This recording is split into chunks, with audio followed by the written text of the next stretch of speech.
taas ng presyo ng mga bilihin, ang bigas para sa ating mga Pinoy, ginto. Kaya maniniwala ba kayo na ang mga sako-sakong bigas na ito, imbes na ibenta, ipinamimigay lang ng libre sa iba? Saan naman kaya yan?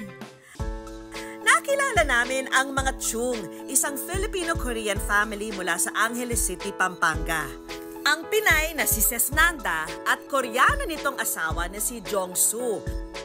Nagmamay-ari ng mga negosyo sa retail, food, accommodation at iba pa. Ang dalawa nilang anak na sina Jezzy at Seiya, nabigyan nila ng magandang buhay. Ang kanilang pamilya, hilig daw talagang mag-ipon ng happy memories na ina-upload nila online. We have to be realistic about our situation. May edad na siya. So, yung social media, sabi niya, we can upload videos. So, yung mga anak ko, maalala ko even I'm not here. I always feel sorry. That's why I do my best for my daughter. Hindi naman daw nila akalain na marami ang matutuwa sa kanilang mga video at aani ng maraming followers online. Pero ang pananaw ng kanilang pamilya, nagbago raw noong nagkaroon ng pandemya. In that time, very strict yung quarantine something. Tapos sabi niya, Mami, can we do something about it? Can we help other people? So ang una namin ginawa, we made sandwiches in a very simple way. And then we share with other people. Hanggang sa isang outreach program sa eskwela ang nagpatikim ng realidad sa nooy 8 taong gulang na si Jezzy. Pumunta sila sa isang public school para mamahagi ng tulong. Ang laki ng pagkakaiba from international school to public school. Yung dalawa na bigla. Bakit yung CR nila ganito? Bakit sa isang libro nagsishare sila? Bakit pag nagre-recess konti yung pagkain? Bakit yung iba walang uniform? Doon siya naunang na-curious.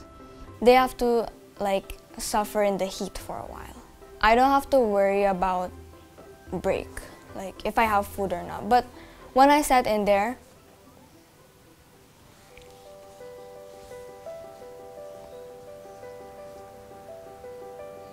but I enjoy it now. It's because I know I help a lot of students my age and other grades and ages. Dito na raw siya humingi ng tulong sa mga magulang para makatulong sa iba. Then when I was 8, I told my mom the idea of giving people, students, mostly students and children, rice and milk powder and canned food. At ang mag-asawa naman, all-out support sa pagtulong ng kanilang mga anak. Very, very proud. At a very young age, iniisip niya yung mga estudyante na katulad niya na dapat wala daw nagugutom para in the future, maganda yung maging kinabukasan nila. So they can focus on their studies also. Nung nakakataba ng puso na may anak ko kung sobrang bait, sobrang iniisip yung ibang tao.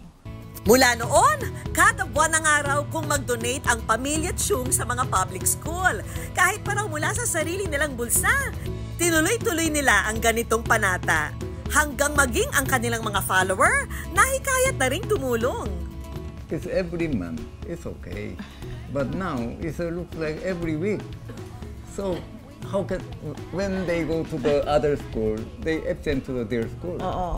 So every month po, nasa iba't ibang school kami nagsishare ng rice. Hanggang ngayon, every week na po, nasa iba't ibang school kami.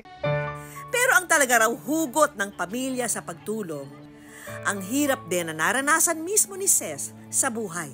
Pag yung nanay ko is mananahe, yung tatay ko karpentero. May times na wala kaming bigas. Bilang panganay, lagi ako nag-aalala kung may bigas kami. Dumarating yung time na feeling mo hopeless ka, wala nang pag-asa, hindi kayo makakain. May kakatok sa pinto, yung tito ko, ng utang ng bigas, kahit kalahating kilo. So, gusto kong maging ganun yung anak ko in the future. Siya yung maging hope sa ibang bata. At ngayong araw na nga, sasamahan ng Good News Team ang pamilya Chung na maghatid ng 300 sako ng bigas sa isang elementary school. Karamihan daw sa mga bata rito, naglalakad ng mahigit 1 oras bago makarating sa eskwelahan. Isa na rito ang grade 6 student na si Joy. Malimit po akong pumapasok na walang baon. Importante po sa amin ang bigas kasi madami pong nagsalo-salo sa amin. Nakaka-focus po ako sa pag-aaral pag kumakain po ako. Ako po ay masayang meron nag-abot sa amin ng tulong. Ang mga magulang kasi ni Joy hindi raw nakapag-aral, kaya ipinangako nilang igagapang ang edukasyon ng anak. Gusto malaki ni Mary Jo. Maging teacher. Teacher. Kailangan busog tanay pag-aaral po. Mas maganda may laman ng sikmura sa mag-aaral kang walang laman ng sikmura. Hindi makapokus sa pag-aaral po pagka wala laman ng sikmura.